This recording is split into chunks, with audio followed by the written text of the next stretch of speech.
These are things that have to be said. We can no longer consider Jews who align themselves with the murderers of Jewish babies part of the Jewish people. Oh, oh snap.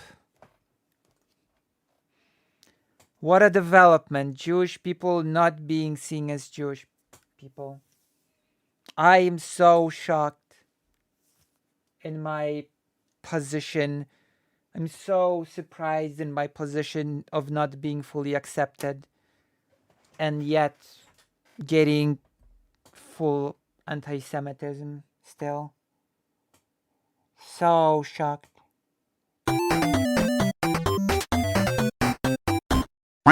Cool. Cool indeed. So cool. Editor's note, no longer part of us. While they may still technically be Jewish due to their parentage or conversion, while they may lead superficially Jewish lives, Superficially Jewish lives.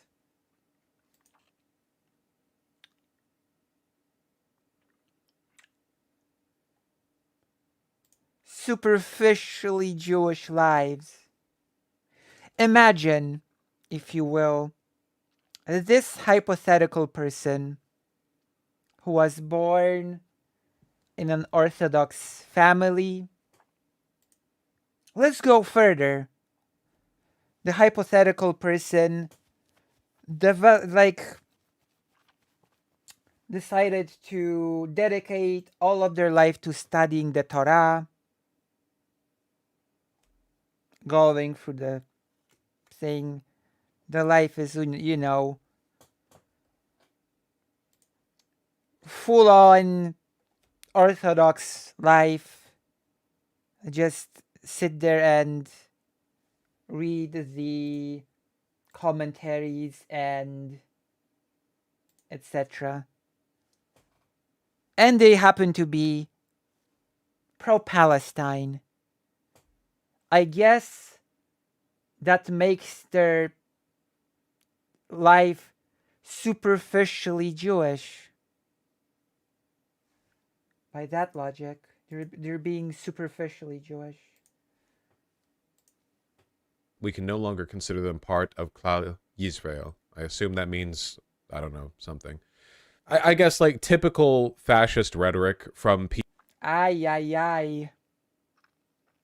But we've known this for a while now, that people who do not align perfectly with the state of Israel will be excluded from Jewishness. We know that's a thing. People who don't actually believe in Judaism on a religious level, but use it entirely as like an ethnic political hammer that they can use to forge allegiances. It's like this is a very common thing. The bad Jew is like something that Ben Shapiro invokes all the time against Jewish people who aren't also like rabid and fascists. This is most commonly expressed by people for whom the religious element of Judaism is almost entirely irrelevant. They're purely using it as a political block. You see the same thing with Christians. Keep in mind that it's a bit more complicated than that. There existed a lot of secular Jewish people, like the Bone, the Socialist, etc. So it's Like the idea of somebody not being and they were Jewish, so it gets a bit more complicated. a real Christian, usually from people who treat Christianity purely as like a hardline political tool and not actually as a matter of faith. And that's not surprising. I mean, technically, most of the Because being Jewish is not just a matter of faith in Judaism. That's a whole other thing, but it's factual. But it's also not a racial designation, if that makes sense. It's a bit more complicated than that.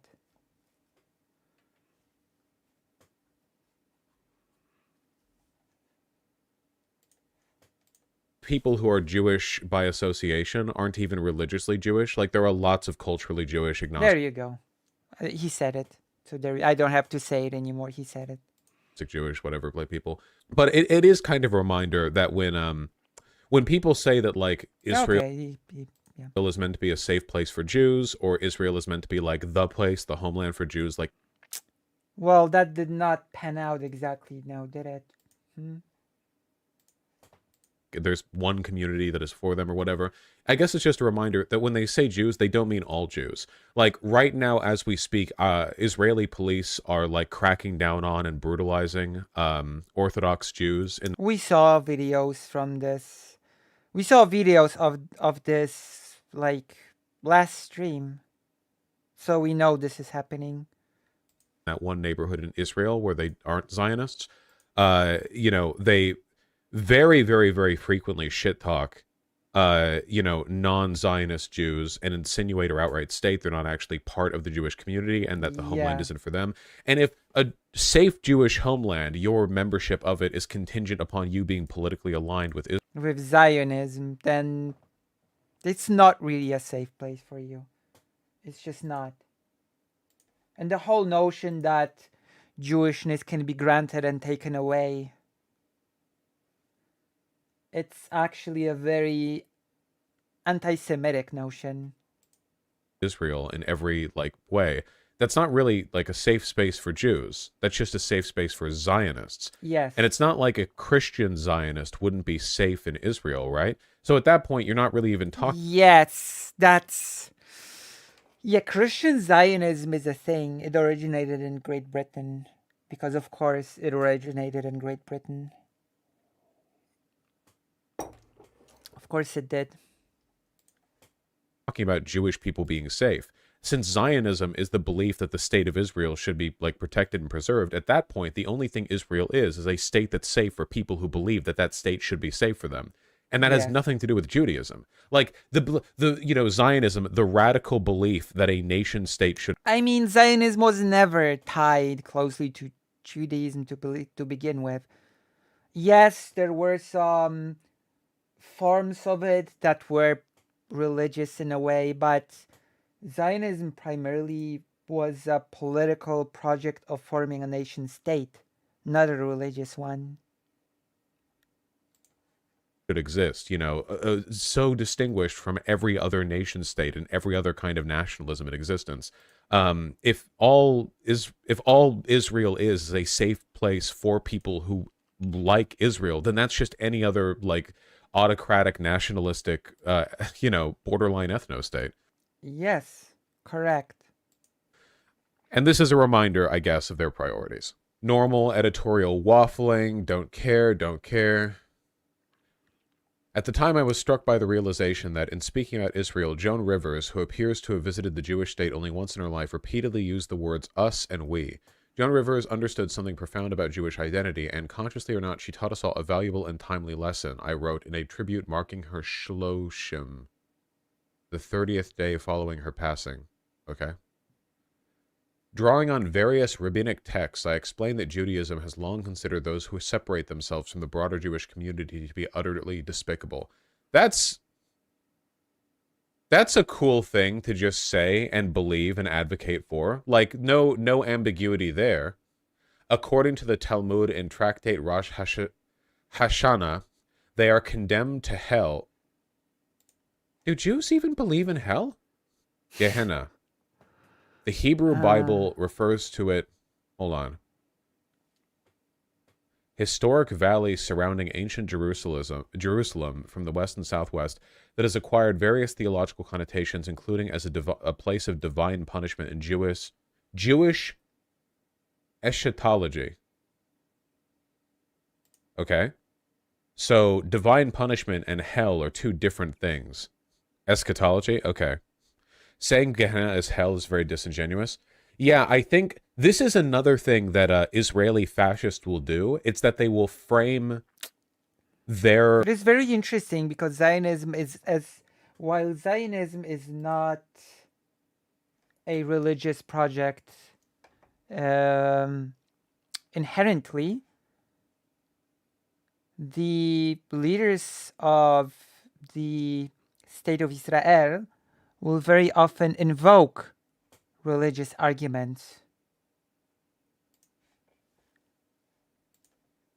In their speeches, in their rationale or of doing things. Oh, we need to fulfill the prophecy. Oh, we need to do this. We need to do that. We need to. You get the picture.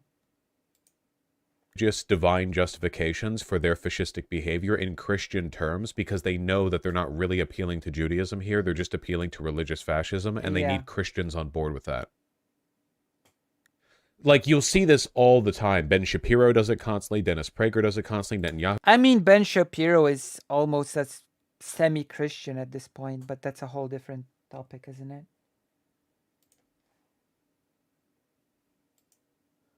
Like Ben Shapiro's Judaism is very dubious at this point, isn't it? Sort of. Yeah, I think it is. Who does constantly, and all of the like soulless evil Zionists who pollute the the like mainstream media publications. They'll constantly do this equivocation, like appealing to evangelicals things, because they know like that's where their support is. Yeah. Yeah, the term Judeo-Christian values is insane. Judeo-Christian values from Ben Shapiro, the faithful Jewish person, Judeo-Christian values. What a joke. What a joke. Insane. You guys realize Christians were killing Jews for like 2,000 years. Like, everything bad that's happened for the majority of history, Jews were safer in Muslim countries than they were in Christian countries. I mean, the Polish-Lithuanian Commonwealth was a big exemption from this, and the Kingdom of Poland before. Considering how it was considered a haven for Jewish people and how the Jewish community has enjoyed a golden age within it.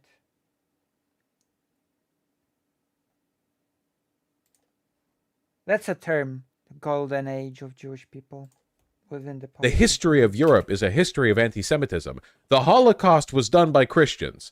Like, so then for them to turn around and for a bunch of like Jewish fascists to be like, hey, it's actually our Judeo-Christian values, you know, like it's so obviously like, because like Ben Shapiro doesn't give a shit about Judaism. Dennis Prager doesn't give a shit about. True. Oh, so true. Ben Shapiro and Judaism. No, those don't really match. Judaism. This guy doesn't give a shit about Judaism. I care about Judaism.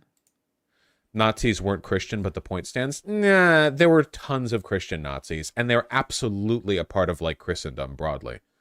Shouldn't it be Judeo-Christian Islamic values? Well, they're all Abrahamic religions. They were Catholic broadly. Well, Catholic is Christian. True. In his seminal work, the Mishneh Torah. What a strange thing to say. Of course, Catholic is Christian. Just like Jewish people for Jesus are also Christian. Don't at me. Don't even try. Don't even try those weird tricks with me. Maimonides went on to describe what a separation looks like. One who separates himself from the community, even if he does not commit a transgression, but only holds aloof from the congregation of Israel, does not fulfill religious precepts in common with his people, shows himself indifferent when they are in distress, and does not observe their fast, but rather goes his own way, as if he were one of the nations and did not belong to the Jewish people. Such a person has no share in the world to come. So basically, the majority of Jewish people in Poland before World War II who were anti-Zionist? What is the implication of this exactly? I'm becoming very worried. I mean, if you want to pull like just random texts from any they were still victims of the Holocaust. They were treated as Jewish people, but I guess according to Israel, all of those people were just superficially Jewish and not really. So from like any specific piece of religious literature or any like any rabbi or whatever. Oop, wrong thing to click on. Wait, where? There. If you wanted to do that, you can make basically any point that you wanted to religiously. Just does everyone see what a transparent attempt this is to essentially enforce an Yes. Yes. Yes, I can. authoritarian in-group out-group dynamic? You are Yes. not one of us unless you believe in all of our like political, unless you are fully on board with our genocide of Palestinian people, you are like excommunicated from this religion basically. It's so weird to do. How does that happen? Like, I cannot believe this. In fact, Jewish people throughout history were sort of, in a way, branded with being Jewish. It was, in many cases, impossible not to be Jewish. Even if, in Spain, for example, even when Jewish people converted to Christianity, they were still treated as Jewish people who were pretending to be Christian, to infiltrate Christianity. And now Israel is like basically, no, you're out, you're not Jewish anymore. We exclude you from the club. The whole Judeo-Christian thing instead of Abrahamic. Yeah, but Abrahamic would include Islam, which they don't want to do. True. Basically, it's like a very specific line of like conservative Jewish thought where they believe the only way to live safely in the world is to just go along with the Christians. It doesn't matter how obviously Nazi the Christians are getting, as long as they're in line with the Christians, they'll be safe. Ben Shapiro is a clear example of this because before Donald Trump became the 2016 Republican primary candidate, Ben Shapiro made jokes and talked about how a bunch of Trump supporters were Nazis. He like constantly, well, I shouldn't say constantly, but he was very clear in it. The idea that like Donald Trump had this weird like upsurge of populist Nazis. The Jerusalem Post writes this. The Jerusalem Post. Support. And Ben Shapiro pointed that out. And then Donald Trump became the main Republican guy, and Ben Shapiro hasn't talked about it in 7 years. Instantly, he shut up about it. And then when Christchurch happened, when everything else happened following that, what did Ben Shapiro do? He towed the party line. Because at the end of the day, like, Ben Shapiro doesn't like Nazis, right? Because he's not stupid. He knows what... I mean, I would hope so. I would hope... I sure hope he doesn't. Nazis in power would mean for him. He's a smart guy as much as he lies. But he also believes fundamentally, like, so he is authentically a fascist, which already puts him in spitting distance of Nazi ideology to begin with. But he also believes... That's true. And it is very telling, by the way. I've started reading quite a nice book on the history of Israel. It is very telling when an author who admits to being biased favorably towards Israel writes that the rule of Netanyahu is an example of no nation being immune to fascism. An author that is favorably biased towards Israel just straight up calls Netanyahu a fascist. That should tell you something.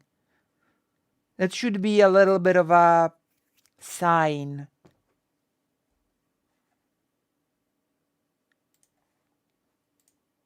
Believes that like his bet for safety and power is just living under the shadow, under the wing of Christian hegemon. You know, Dennis Prager does the same thing. Netanyahu did a Holocaust revisionism.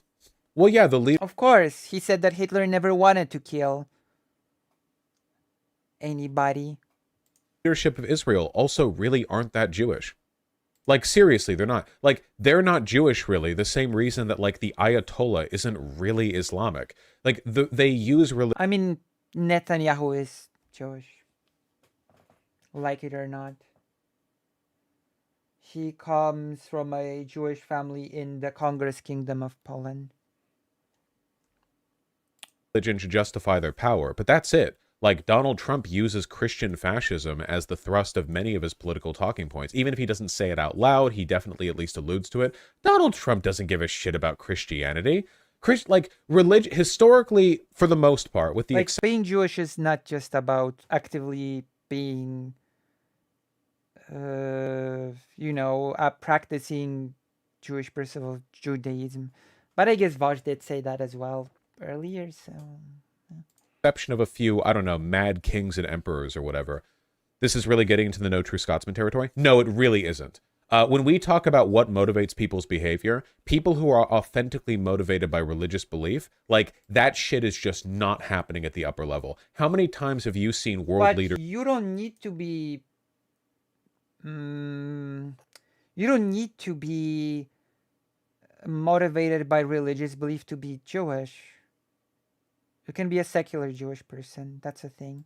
Suddenly act like disparate to their geopolitical interests, disparate to But then again, yes, it doesn't change the fact that uh, people in charge in Israel who don't really believe in any of what Judaism teaches still invoke Judaism nonstop in their speeches, slogans, policy, etc.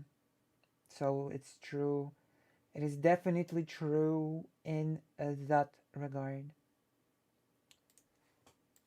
to their previous behavior because of some like religious epiphany or out of some like religious abstemiousness. It doesn't really happen. Like the Ayatollah will do or say whatever he wants, and just conveniently Islam justifies whatever he wants. Netanyahu will do or say whatever he wants, and just conveniently Judaism justifies whatever he wants. American True. Okay, that's true. Yeah. Christian fascists will do or say whatever they want, and just like look at like evangelical mega pastors. Does anyone seriously Evangelical mega pastors. That's a pretty American thing, isn't it? Evangelical mega pastors. believe people like Kirk Copeland give a shit about the Bible or Jesus Christ? Maybe in some deluded megalomaniacal way, they think that because they're like sent by God to enlighten the flock, they think anything they do or believe must necessarily be divine. But like in an authentic sense, like genuine behavioral motivation, that's just Cope. That's Cope from Copeland, you know? I think it's important to understand, like, there are people who believe in religion, and then there are people who believe religion can help them achieve a goal. Which religion is the most susceptible to becoming fascistic? All of them equally. I don't think there's any relationship, really, between the text of a religious work and, like, how people treat it or how people behave. I think there's almost no connection. We call these critics un-Jews because they believe the only way to fulfill the Jewish mission of saving the world with Jewish values is to undo the ways most actual Jews do Jewishness. I'm sorry, what? We call these critics un-Jews because they believe the only way to fulfill the Jewish mission of saving the world with Jewish values is to undo the way most actual Jews do.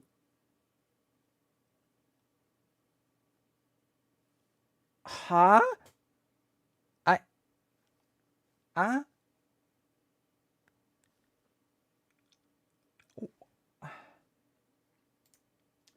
What the...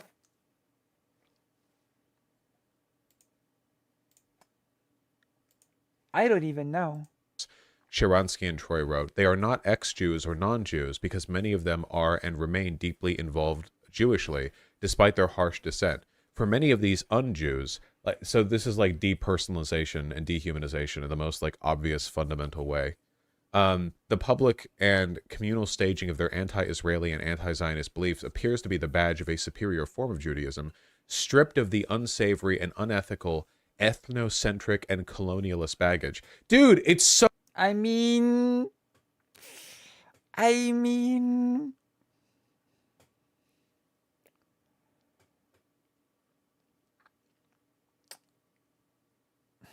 so overt. He's like, look at these bad Jews who are acting the way they are, despite... What the hell? I guess I'm fake. I guess that makes me fake, huh? Oh, that's Vosh's Clip Studio. I thought it was mine for a second. I was like, wait, I have Clip Studio open? Why do I have Clip Studio open? That's... Hello. Hey, why the hey? What happened? Why the hey? I'm the only fraud here. I honestly don't know how to respond to that. I honestly don't know. Being authentically Jewish in an effort to rid themselves of the taint of quote unquote ethnocentrism or colonial. Like, look, yeah, maybe those are actually bad things. Like, maybe. Maybe yes. Maybe they are. Indeed. Holy moly. Holy crap. What the Thank you. I keep seeing people who say, ostensibly leftists, who say Islam is uniquely incompatible with democracy. Yeah, total bullshit. Total shit. 100% bullshit. True.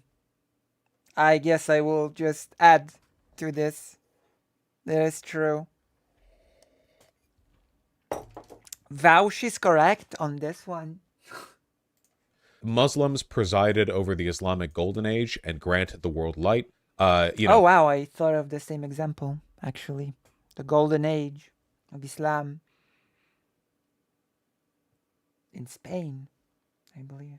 Christians presided over the fucking Enlightenment.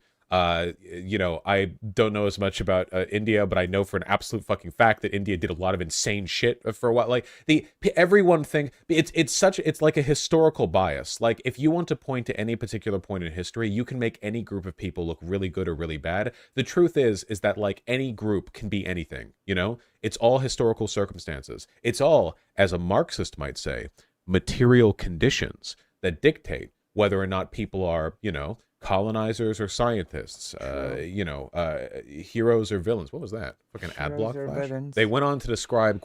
And the circumstances for Jewish people for the longest time made them, or rather us, scholars. This weird way of deflection by calling people fake reminds me of a poem of Heine where he makes fun of how crimes are always blamed on foreigners. To make people shut their mouth, they always have to call people actually foreign because they can't handle criticism. Yes. Quote, un-Jews throughout the ages, from the Roman general Tiberius Julius Alexander, a nephew of the noted Jewish philosopher Philo, who was Titus's second in command during the siege of Jerusalem in 70 CE, to members of the Evreiskaya Sixia, the Jewish division of the Communist Party. Wow! Who could have guessed that this weird ethno-theocentric purge of quote-unquote bad Jews would come back around to denouncing communists? What an astonishing surprise. Who eagerly participated in the erasure of Judaism in the Soviet Union while promoting sanitized ideals of social justice. What about the Bund in Poland before World War II? What about all the socialist and communist groups, parties, associations, organizations that existed within the not that small 3.5 million Jewish community in Poland? What about those? They didn't try to erase Judaism. They didn't try to promote quote unquote sanitized ideals of social. Where did that come from? Holy crap, where did that come from? Sanitized ideals of social justice. I see. What the actual Sanitized ideals of social justice. It's so fucking overt. Also added to this list of bad Jews were the communist Jews who promoted social justice in the Soviet Union. Holy crap. I actually made a little translation of it because I did find it funny and try to keep current if anyone in chat wants to look.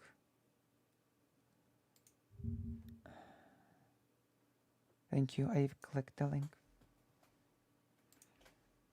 One of the most prominent un-Jews was Rosa Luxemburg.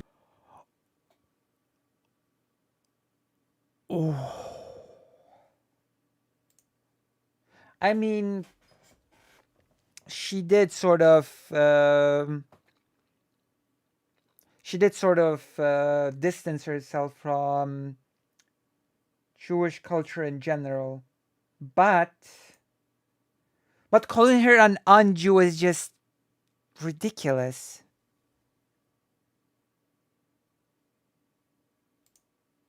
Berg, one of the best people to have ever lived. In 1917, when a friend expressed concern about the plight I mean, she had some bad takes. Let's not glorify people too much here. Yeah, Rosa Luxemburg had many very good opinions and takes, especially on the Soviet Union. But she had her bad takes as well. of Jews threatened by pogrom, Luxemburg's response was scathing. She said, I have no room in my heart for Jewish suffering, she raged. Why do you pester me with Jewish troubles? I feel closer to the wretched victims of the rubber plantations of Putumayo or the Negroes in Africa. I have no separate corner in my heart for the ghetto. Almost guaranteed that if I found this quote, she would be saying, I have no particular love for Jewish people. I have love in my heart for all people. As It's not as simple as that. It is true that uh, it is true that Rosa Luxemburg actively tried to distance herself from Jewishness, so to speak. That's actually correct. Nobody's perfect. Come on, let's yeah, Rosa Luxemburg was great, but nobody is perfect in every single aspect of their whole existence. People can have bad opinions, people can have bad takes and still be overall better than worse.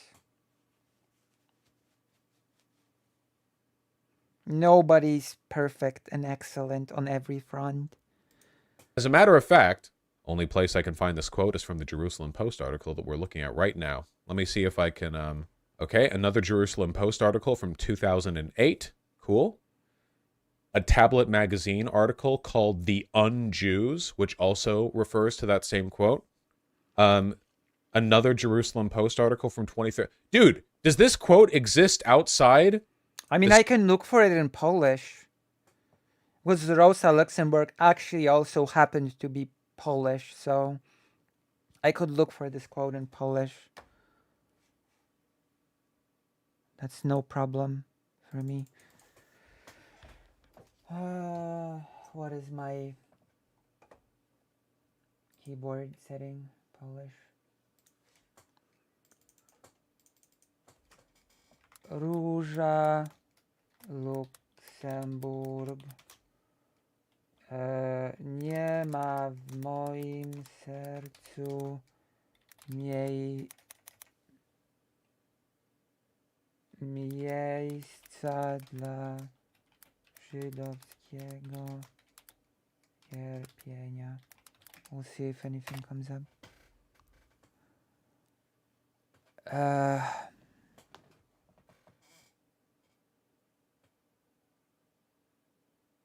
Oh, wow. Okay. Vosh was actually correct. Okay, Vosh was actually correct. We are looking at a Polish quote and Vosh is correct. So I guess if Vosh does not find the quote, if Vosh doesn't find an alternative quote, then actually I don't know, someone can timestamp this and I don't know, send this to Vosh. Whoop. Because as it turns out, Vosh is actually correct.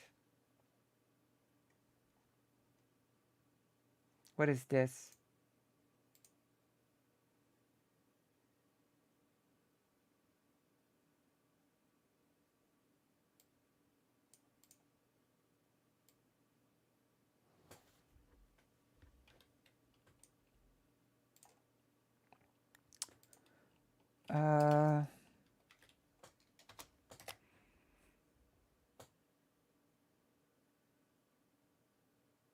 Yeah.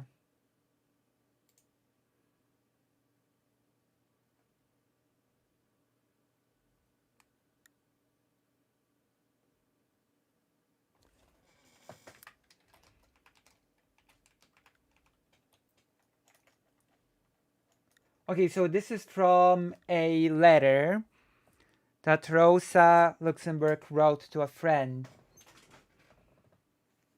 So the quote is from a letter. We're adding context to this whole thing. Let me see. Or actually, it's an article about Rosa Luxemburg defending democracy or something, which, to be fair, she was known to do.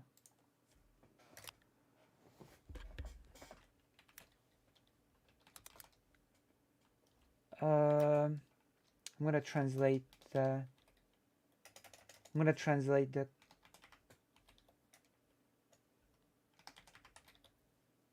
There you go. So there's a letter in which Rosa wrote to her female friend Martha Rosenbaum, in which we read,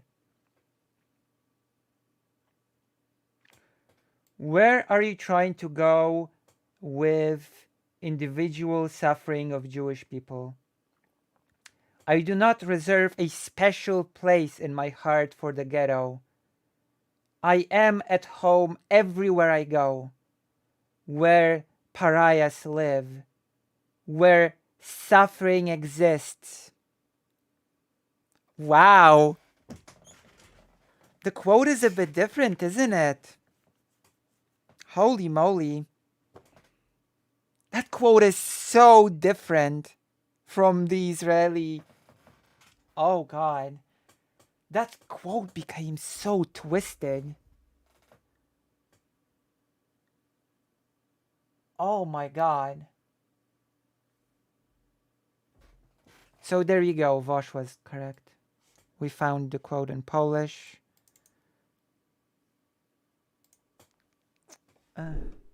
Unfortunate. Wait, what am I doing? How unfortunate that there are actually alternative language sources for these sort of things. How unfortunate.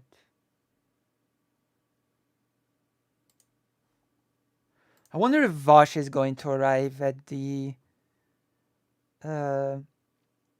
Strange illness of Jewish anti-Semitism. Rosa Luxemburg, prominent Bolshevik and Jew flu victim. Jewish Chronicle, Haaretz, the Jewish Chronicle, Observer, Do Jewish Lives... Can I get a quote from this that isn't from any of these guys, please? You need to clip me translating the quote from Polish and send it to Vaush to get me some of that Vaush clout or something. You need to do it for the sake of truth and justice. See? Now you see now why it's worth watching Lucy Haze? Here? Thank you. Oh my God. Oh, there you go. He was given the quote. You can tell this quote's been on their mind for a while. Jesus. Well, now he's about to learn the actual quote that we've just seen. Polish. She was Polish. She wasn't really German. She really liked Germany, but she wasn't German. Quotes explained. Nice website. This well-documented quote was written by Rosa to her friend Mathilde. There you go. Letter written to a friend. Worm, I guess, from prison in her response to her complaints about virulent anti-Semitism sweeping Eastern Europe is an arresting one made by the legendary Polish Marxist political and philosopher Rosa Luxemburg from prison cell. The quote in full is below. I'm not saying the N-word again, okay? Oh, no. Oh, in this one they say blacks of Africa. Ooh. It doesn't. What do you want with the special Jewish? With the individualized. Really flipping the script here. With whose bodies the Europeans play ball. I have no special corner in my heart for the ghetto. I am at home in the entire world where there are clouds and birds and human tears. Unfortunately for Rosa, and perhaps others sympathetic to the communist cause, that did not happen. Luxemburg advocated for a Marx-type... I like the Polish quote better. uprising in the following quote, which would ultimately end her political career and life. There is only one solution to the tragedy in which Russia is caught up, an uprising at the rear of German imperialism, the German mass rising, which can signal the international revolution to put an end to this genocide. At this fateful moment, preserving the honor of the Russian Revolution is identical with vindicating that of the German proletariat international socialists. And then she was executed. By the way, the people who executed her were the people who then went on to support the Nazis later on. It's just very funny to me. What a shock. So this quote is very clearly her saying she cares about all groups and all their Yes. suffering. Like, that's the only reason. Correct. It was made even more clear in Polish, by the way. Way to interpret it. But the Freikorps, yeah, basically were just like proto-Nazis in political allegiance. It seems particularly disgusting to me to say like, oh, yeah, Rosa Luxemburg was an un-Jew. Here's a quote of her saying that she loves all people equally, and she was murdered by people who then went on to back the Nazis. Like, dog. She literally died trying to keep Germany from turning into the Germany that killed 6 billion Jews. Rosa Luxemburg, Million, not billion. Let's not get over, like, wasn't just any random communist Jew. She was like the forward advocate of the other path Germany could have taken. Did I say 6 Correct. billion? You did say 6 billion. Maybe 6 billion. Yeah, you're anti-Semitic if you say it's 6 billion actually. No, 6 million Jews. Yeah, she was the communist Jew. Does anyone else agree that's insanely fucking anti-Semitic? Like, Yes, I do if agree with anybody that, could have yeah. taken Germany down a different path, made Germany anything other than what it turned out to be, It was so tragic that she was hit in the head with a gun and then shot in the head or something. I think that's how it basically went, from what I've read. would have been her. And they killed her for it. Yes. And now here, like, in an article written today, Jerusalem Post is like, actually, she was a bad Jew because she cared for the suffering of all people equally. She's like Jesus. Rosa Luxemburg was like Jesus. I agree. Though she might disagree. Well, wait, Jesus was a Jew. It's true, he was. Actually, Rosa Luxemburg was not a self-hated Jew. Yeah, Rosa Luxemburg was a remarkable woman. Rosa Luxemburg was not a self-hating Jewish person, but definitely did want to distance herself from the wider culture. talked about her on stream before, but she's one of my like big dub mega heroes in terms of like historical figures. She was one of the Interesting. Maybe I should do a thing on. I wanted to do a thing on Rosa Luxemburg. That's true. That is within my plans to cover. We should do it. few communists of her time smart enough to realize that there was a genuine threat of like Also, she was super, which is why she gets some criticism. She was super anti-Polish independence, just so you know. She said that Polish people should just work within the Russian Empire to make the empire more benevolent and better for minorities like Polish people, and that Polish people shouldn't have a separate country, actually. That's a big criticism that Rosa Luxemburg catches. As you can imagine, especially from Polish people.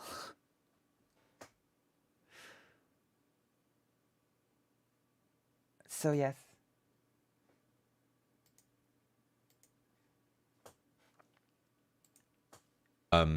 sort of authoritarian statist takeovers and like vanguard party nonsense interfering with communism. So she did say that certain minorities, like Polish people, Ukrainian people, etc., should just sort of try to make the Russian Empire more nice and sort of. I'm simplifying, but should make it more like for the minorities to sort of be able to emancipate themselves within the empire. something like that. Communist revolutionary. And that fighting for a separate Poland, Ukraine, blah blah. She focused on saying that fighting for an independent Poland is a horrible idea and doomed to fail.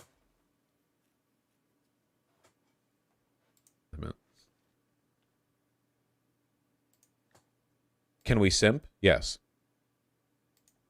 I don't want to read any more of this. Isn't she the best rep for libertarian socialism? Probably. The best historical rep, at least. Self-hating X is always a right-wing dog whistle. That's true. Almost always. Yes, almost always. I do think there are instances where it's like, where there's some value to it. Bausch. But, like, there's some analysis, there's some value to it, but overwhelmingly people who care about the whole self-hating thing, the reason they care about the self-hating thing, the reason fascists are always trotting that one out, self-hating white, self-hating man, the reason they love going down that road is because to fascists, because politics is a matter of insecurity, primarily sexual insecurity, the idea of politics of self-hatred is repugnant to them in a way that other things aren't. It's like ideologically repulsive to them. The idea of, yeah, it's a kind of self-cuckoldry, really. And because cuckoldry is the main thing fascists care about. I see. Not joking when I say that. I really do believe that fascism fundamentally is about sexual insecurity. Okay. Because cuckoldry is the main thing they think about. The idea of being a kind of ideological self-cuckold, politically, it's repulsive to them in a way that extends beyond any like sensible utilitarian analysis. It's bad to them in a different kind of way. I see.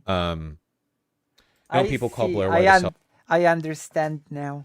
Self-hating trans woman. So Blair White isn't a self-hating trans woman because Blair White just happens to be like a conservative. Have you seen the Wiki panel about posters? No. Should I? Whatever. Blair White is a self-hating trans woman because there is literally dozens of hours of her saying vile shit about herself, up to and including like calling herself a man. That's why I said I don't want to entirely denounce the idea of calling people self-hating. Jeez. Okay, I'm not gonna call myself a man. Don't worry. Oh goodness. Goodness gracious. Because sometimes people literally just do hate themselves. But when I say, like, Blair White is a self-hating trans woman, I mostly think it's pathetic and, like, self-defeating and, like, a token for the opposition to use. I don't think of it as some kind of, like, fundamental rejection or, like, some kind of, like, some like, natural self-cuckoldry. It doesn't occupy my mind the same way the idea of self-hating whites occupies the mind of far-right people. Because that's all they fucking talk about, you know? I guess to cap it off, I'll say this, okay? I do think that Blair White is a self-hating trans person, but my analysis of her and my like arguments against her don't really rely on that belief. I could stop saying it and stop believing it, and it wouldn't really fundamentally change anything that I say about her or like her arguments. Whereas the idea of the self-hating white person is fundamental to fascist and Nazi rhetoric. It's not just like an incidental thing that they notice and point out while making their arguments. It is literally the bedrock point of their arguments about, like, that's why they always use the term Western suicide rather than like like immigration or whatever. Their entire Western, it's his most god, like political ethos is built around the idea that whites are destroying themselves in an act of like cuckoldry and self-hatred. Okay, I'm rambling enough. All right, yes, yeah. Enough. Yeah, by self they don't mean the individual. They finish mean it off, Vaush. That's enough. Have a game to win. The racial group. That's a good point. Yeah, exactly. When I say Blair White is self-hating, I mean herself. Whereas when Nazis say that whites are self-hating, they mean they hate their own group rather than they hate themselves. It's right. They do the the collectivist thing. They're evil collectivists. That's right. Okay, evil ramble. Ramble. Okay, finish the segment, Vaush. It's over. Thank you. Thank you, Vaush. Boom. We did it. Have we done it? Now I have to finish the game and now we can move on to the next thing.